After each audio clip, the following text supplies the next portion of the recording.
Welcome once again to Calaveras Living. Today we're going to talk about something I'm sure all of you love. We're going to talk about chocolate. Just thinking of it, I want to leave.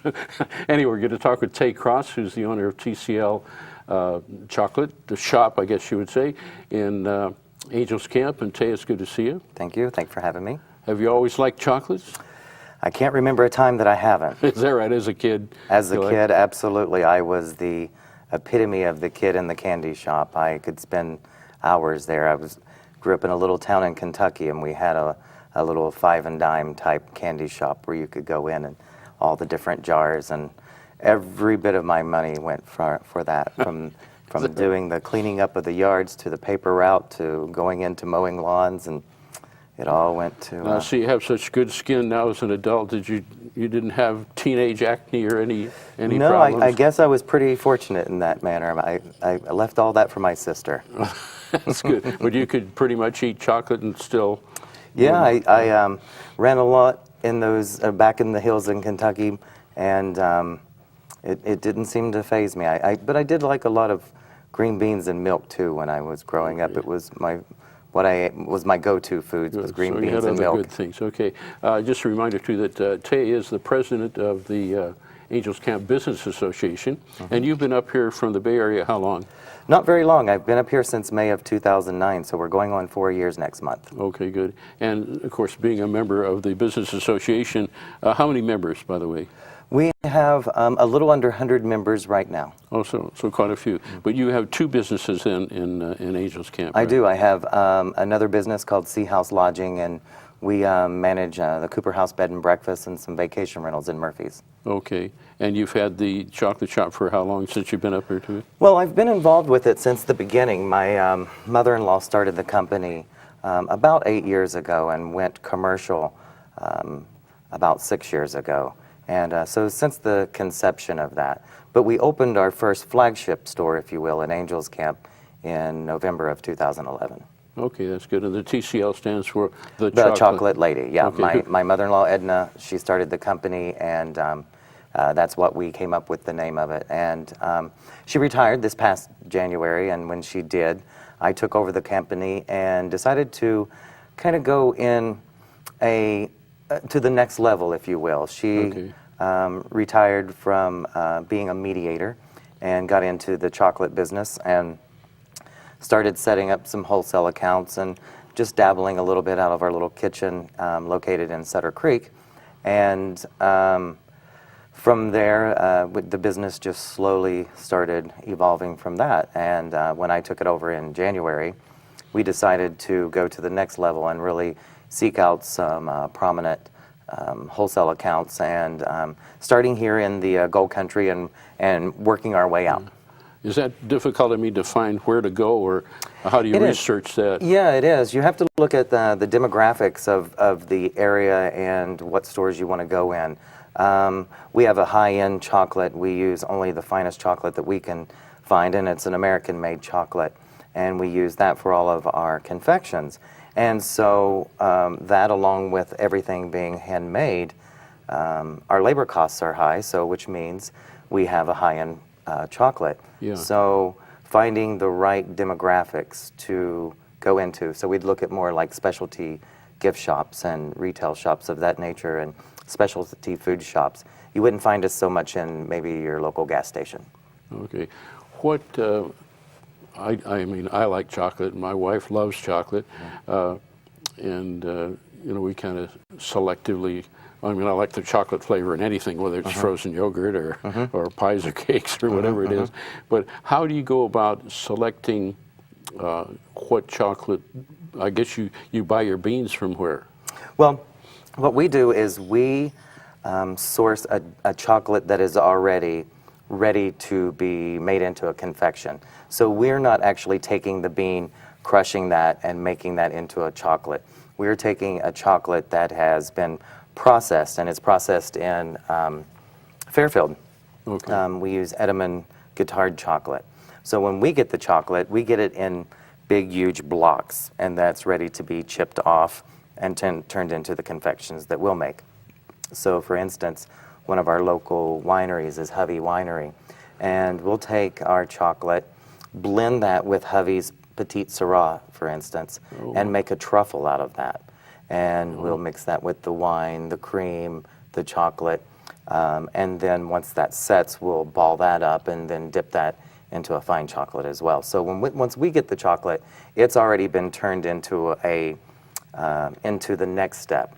And then from there, we will temper it, which tempering is where you raise the temperature, you lower the temperature by adding a cold chocolate to it, or room temperature is basically what it is, and lower that temperature. And then you need to maintain that temperature at about 98 degrees for a few minutes before you start working on it. And that's when, from that point, you can dip items, you can make the truffles that we do, or you could do something just as simply as pouring it out onto a slab, adding things on top of it, and calling it a bark. Calling it a what? A bark. B-A-R-T? B-A-R-K, like a chocolate bark. Okay. Yeah, so for our fine chocolate, for instance, we do that, and we do it with just salts, different salts. We'll use like a Himalayan sea salt, or excuse me, a Himalayan mine salt, or we'll use a Hawaiian pink sea salt, something like that. And you can tell when a chocolate has been done correctly, because when you get a nice heavy snap, and just a really crisp snap from it, that means it's been tempered right and you're working with a good quality product. Wow, see, I never knew these things. Yeah. Now, when you get that big block at the start, is it all just one kind of, you get different big blocks, or it's just one kind of chocolate that you get? We get different types. So we'll get, we'll use a 32 cocoa based chocolate for our white chocolate. And a lot of people think that white chocolate they'll come into the shop and they'll say, well, white chocolate's not really chocolate, is it? And it is, but what it is it's the cocoa butter from chocolate that makes white chocolate. And that's when you're using a good quality chocolate like we use. You can go with lower brands that will have homogenized oils and synthetics in there to hold it all together and put the sugars and stuff in there, but we'll use the fine chocolate that has a Okay, heavy... when you say 32 like that, what does that mean? So There that are means other ratings? There is. So what I'm telling you there is that 32 is a percent. So of that... Oh, that's 32% of the chocolate. cocoa bean of the in cocoa. that chocolate. So we use that for our white. And then for our milk chocolate is a combination of 58% cocoa with heavy cream, butter, things like that. And then You will add those things at the shop, huh? no, that's how it comes. That's how the block comes. Okay. And then we use a couple different darks. We use a 62%, and we'll dip our chocolates into that. And what we're dip our products into that, and we'll dip pretty much anything. We do pretzels, nuts, snacks such as chili lime mango. Have you things eaten like, yet? I haven't had dinner yet. Haven't had dinner, No, okay. no. And then we'll use for our fine chocolates a 72%. So 72% of that bar is the cocoa bean, and then the other ingredients will be the oils and the emulsifiers that hold it all together. So once we get it, then we break off what we need to do the little batches that we do. Okay. And as I'd said, that we do it all by hand. We're breaking off little small pieces. Yeah. But what we're doing is on those different varietals of chocolate, we buy that in 500-pound sections. Wow. So it's quite a bit. Does that It's about come the up size. refrigerated, or how does It isn't. No, fine chocolate you don't want to refrigerate. So, I remember as a kid I would take the Hershey bar and put that in the freezer and get that really nice and hard and It'd snap crack up. better, Yeah, it'd crack better. That's right, Yeah. because they're using a lower cocoa content. So that makes it a little easier to break whenever you're using it in the refrigerator. So, but when you have a fine chocolate, you really don't want to put that in the refrigerator. You want to keep it out of the heat, keep it out of the direct sunlight. 65 degrees to 70 is really the ideal temperature for fine chocolate. Okay. Now, the really dark chocolate, how high a percentage? The highest that we use is 72. And the reason why because you can get it up as high as 92, I've seen. But we use 72 because with 72, you can use it and make it by hand. Otherwise, if we went to like a 92, we would have to get the big machines. And There's nothing wrong with using machine, but we really like being able to have control of that little small batch and know that everything is made correctly, and it just gives it that real personalized type of Now, feel to it. of course, practically everybody loves chocolate, and people are not allergic to chocolate, are they? We Or do a few get, people? from time to time, people will come in and ask us if we have something other than chocolate because they'll have some type of allergic reaction of sorts to it. And so we can still accommodate them. We'll have the marzipan, the toffees, brittles, things like that that they can eat. And it's usually one or the other. If they're allergic to either creams or they're actually allergic to cocoa. And if that's the case, then we can steer them towards the white chocolate. Well, it's good. When you're saying all these things, how many things do you have to eat at the Chocolate Lady? We have probably about 72 different items on hand, and that's saying that we have almonds and pecans and hazelnuts, and so instead of calling those all one thing, 72 altogether. We have about 16 different barks. We carry about 20 different fine chocolates. We do like different kinds of snacks, as I was saying. We even do bacon. Bacon chocolate? We do. So we'll render the fat out of a slab of bacon and slice that up, render the fat out of it, let that soften back up because it's all pretty nice and crispy at that point. Yeah. And then we dip that in chocolate. And I've been often known to say that I would probably dip a tennis shoe if somebody would ask me, and I would surely probably try tastes it. good too. I would probably give it a try. Yeah. If you put enough, if you candy it, you'd have to candy it first, kind of like we do our orange peels. Yeah. Oh, that's great. Now, all this is done actually at the shop? No, at the shop we don't create anything. It is really our retail outlet for our kitchen. Where do you do all the work? The kitchen is in Sutter Creek. Sutter Creek, where your mom was? Yep. Okay. Yep. And so literally still on Highway 49, just 45 minutes north. Can you actually buy things over there, or it's just to supply you? Yeah, you can. It's a limited supply there, and that that is our production facility. But let's say that I or one of our wholesale accounts want to order X item, and they only want 12, and the batch makes 13. Well, then we'll put that off one onto the shelf, and people can come in and make those purchases. Yeah, that's good. Now, what's supposed to be the best chocolate for you as far as your health? Well, then you would want to go with a darker chocolate. So the higher the 72. cocoa content, the better off you are. So that means then that there's less other things that could be in there. Yeah. And that's all relative too, because even though you could have something as high as a 72 content, it could have things in there that you don't want in there, like hydrogenized oils and things of that nature. You want to find a really good chocolate that has that's one, healthy for you in the sense that it's got the right kind of cocoa in it, and then healthy for you that it doesn't have other chemicals to keep it stable. Well, there's quite an honor. How did you learn to do this, or your mother evolved? It was all kind of through osmosis over the years. I would pick up tidbits over the last 8 years, and then You'd pick them up, or you'd eat them. Well, it used to be that way. It used to be here. I've got these samples, and I would get them and just immediately open up and start shoveling them in, and say, and 99% of the time I would say, yeah, this is phenomenal. Make it and start selling that. And but then once I opened the store in Angels Camp, I really got into the science and how the production really goes. How did you learn that? I mean, through reading or talking to other chocolate Well, makers? talking to other chocolatiers, to delving into the finest chocolate books that we could find, and trial and error. You can read it 100 times, but then actually when you put it into the workforce, you have to make all kinds of adjustments and stuff. Where did you find, or you must have trained them, I'm sure, but where did you find talented enough people to do these things by hand?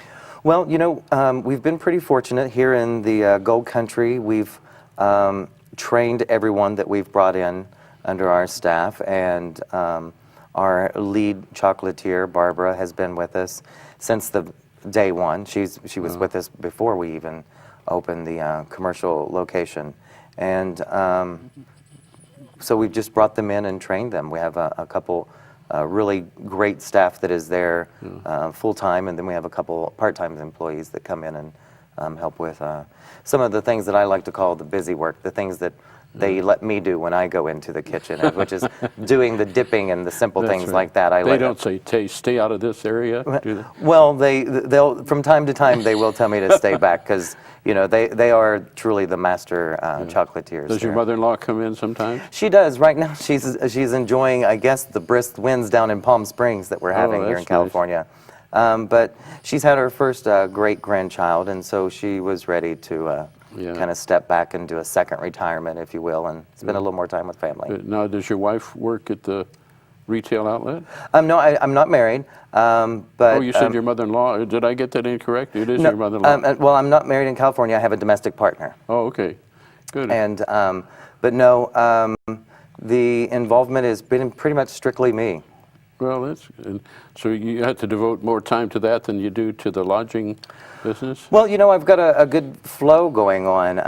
The lodging business, when we started that, it was pretty much 24/7, and I've kind of got it on an automatic clock, if you will, where I can. I still get up in the morning and I do the breakfast and make all the the gourmet things that we have for our breakfast, and then as soon as I'm done with setting down that last plate, I change gears, change clothes, and put on my chocolate hat and move into that world. Well, your life seems to be pretty much around good things to eat. Yeah, pretty much. Yeah, a little bit of relaxation, How good come things you're to not eat. heavy? Well, I'm on the road a lot. I keep on the run.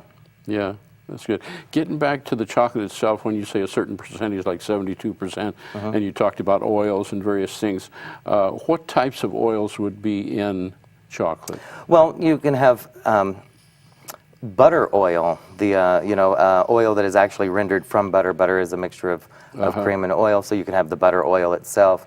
You could have hydrogenated oil, which we don't use. We use non-hydrogenated oils. So you don't use that at all? No, not at all. All of our product is all natural products with no preservatives. Shelf life for chocolate could be roughly 3 to 5 years if you have all the right chemicals in it. But for us, our chocolate is about 18 months, and that's the natural shelf life of a natural chocolate. Okay. When you get those big blocks, how old are they normally? I mean, They're fresh. Guitar chocolate that we use is known worldwide, and they supply a lot of chocolatiers, and so they're made daily. Oh, okay. But I in fact, talking with our general manager here, he thought, or he's probably right too, that certain chocolates have to be aged for a while. Is that right? Well, not so much aged, but they do have to have time to set. So by the time we've gotten that chocolate, it's fresh and ready to go from day one till about 3 months, and that's when I get it. So most chocolate is about 3 months old if you're looking at a really nice fine chocolate when you get it and to the point where it's ready to be used for the next step, as in the dipping and the tempering and stuff. Okay. Now the types of customers you get. I mean, you get older, I'm sure you get a wide range, but do some people come in just regularly and eat? We do. We get people coming in all the time. There's things for us that's hard to keep on the shelf, and we have a daily schedule of making these things, trying to keep up with them. The bacon, a couple of the different barks that we make, one of the spicy ones, and then one of the banana nut barks that we make. But to answer your question, yeah, we get all kinds of everybody, all walks of life, all age groups are always coming in, and as soon as they walk in the door, 99% of them have that smile on their face, and if they don't, then by the time they leave, pretty much 100% of them have that smile on their face. Being a member of the Business Association too, and seeing other businesses in this area, especially come and go, has it been up to your expectations? Well, to a degree. Of course, we all open our doors and we just hope that, we've got the thing that everybody is just running to get. And so for us, it's been, it was a little slow at the beginning. Summers, we're almost a seasonal business, if you will. Our business slows down considerably in the summer. We'll get a lot of people that'll come through and they're purchasing to consume. When you get to your cooler months, you have people that are coming in to purchase to consume and to purchase to give us gifts or to give to other people.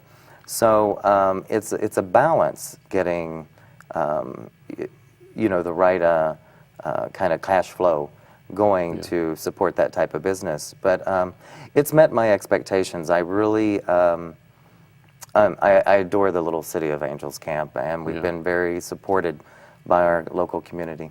Yeah, that's good. Now, you said your supplier, it's all American-made things. Do you have any opinions about foreign chocolates? You know, European, Swiss chocolates, French. Yeah, you know, they're all basically made the same way. The Dutch process is a little bit different because they'll use a cocoa base, and there's the difference between it being alkaline and non-alkaline, and the Dutch process is done by alkaline.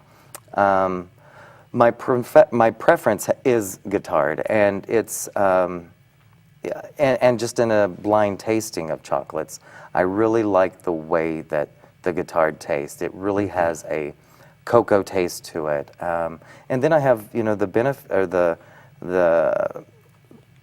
good parts about it is it's a California chocolate. Yeah. It's rainforest certified. It's cocoa growers certified, which rainforest means that they're responsibly harvesting it. Yeah. Cocoa growers certified means they're taking good care of these cocoa farmers in South America that are growing these beans and that they're getting these beans from. And in addition to it being a California-based company, it's one that's pretty much in our backyard. It's in the Bay Area, so it makes me feel good that I'm using something that's a California-based, American-made, and it's you know, just a good worldwide chocolate. That's good. How is that spelled? Guirttard. Ttard. Okay. Yeah. That wouldn't be. I mean, do people come in and know that brand? They do, yeah. You'll see their bars from time to time. You don't see them maybe quite as much as you would like a Scharfenberger or Ghirardelli, something like that. Yeah. But you do see their bars, and you'll see their cocos in the tin cans out that they'll supply out to places like Trader Joe's and Molly Stone's and things like that. And you'll see them in higher end stores too. My wife likes to go to Trader Joe's, so we'll you'll check have to look that out next yeah. time. Now, getting back to the business end, when it kind of ebbs and flows, business does at the shop, you still have your commercial accounts. We all do, the time. and that's kind of what keeps us rolling through, or had kept us rolling through last summer in that business. In the commercial side of the company, you know, it's pretty consistent of when those buyers are buying, because they're from everywhere from Seattle over to Maryland that are making these purchases. Are you ever expanding that market? We are. We have a couple, like I had said, like the Seattle and then the Portland based, and then the accounts over in Maryland. We are expanding really in the Gold Country and working the corridor of 49 to get our products. So we have them, you know, as far as up in Grass Valley and down into Sonora. Do you sometimes travel around to some of your accounts? That's what I do. I spend a day or two in the kitchen when they'll let me. I spend a day or two in the shop in Angels Camp and a couple days on the road working our wholesale accounts. You just have a tough life, T. It's hard working with chocolate. I'm just kidding. It sounds like you work hard. Yeah, well, you know, I work, I don't feel that I'm really working hard, and I'll tell you why, because, you know, I do truly believe in that saying that, you know, if you do something you love, you'll never work a day in your life. Sure. So far I'm having fun. I like people, I like chocolate, I like making people happy, so it's all been a win-win for me, and very seldom do I ever walk into an account where they're not happy to see me. Yeah, well, that's good. Were you in anything to do with chocolate business when you were in the Bay Area? No, I worked for a department store in their corporate gifts division. Oh, there. Yeah, so I dealt with, you know, companies calling and needing 500 gifts to go to Tokyo in a couple weeks, and they all had to be engraved in Japanese. And so, you know, I dealt with deadlines and big budgets and stuff like that. So it was nice when I moved to the Gold Country area here and It must be more relaxed here now. Well, even though you have your activities. It really is. The Bay Area is the Bay Area, and here I just feel like it's a lot like where I grew up in Kentucky, and I've found a really good, strong base of friends and Yeah. What city in Kentucky? Ashland. Oh, Ashland. And if I was back home, I wouldn't say Ashland. I would say Boyd County because I lived out in the county, and Okay. and everybody'd be like, "Why did you say Ashland?" Well, I used to work in Cincinnati sometimes, okay. so I see, across the river. 60 miles east of you. Yeah. Kentucky has one of the best, what should we say, park systems too that I've ever run across. Yeah. Great places to camp. Oh, absolutely. The take along Mammoth good Caves food. there, and Yeah. the beautiful lakes. Yeah, that's good. And when did you move to California? Well, Kid? no, I moved to California in '98. Oh, okay. So I moved to California, was in the Bay Area, then moved to San Francisco, started working for Gump's, the department store I was Yeah. talking about. Did that rat race for quite a while. Moved out of San Francisco and got out into the Bay Area, and then never, wasn't really thinking about that commute. Yeah. And that's enough to drive a person crazy. yeah. So it was really nice to move out here and not have any commute. That's good. Is there anything else you can tell us about chocolate that we haven't hit upon in this Well- half hour? Well, I can tell you a couple more things about the shop. The shop in Angels Camp is open 7 days a week. On the weekends, we are now doing desserts, so that's touching back a little bit about how we work with the lull in the summer. We're That's working great. Yeah. in having the shop open actually on Friday and Saturdays till 10 o'clock at night. Oh, that's And the shop, every day that we're open, we have chocolate tastings, so you can come in and check out the different chocolates that we have. You can see the difference between a white, a milk, and the couple different darks that we have. And you can always give us a ring, and if we don't have something that you're looking for, more than likely our chocolatiers could make it for you. Oh, that's good. That's good to hear.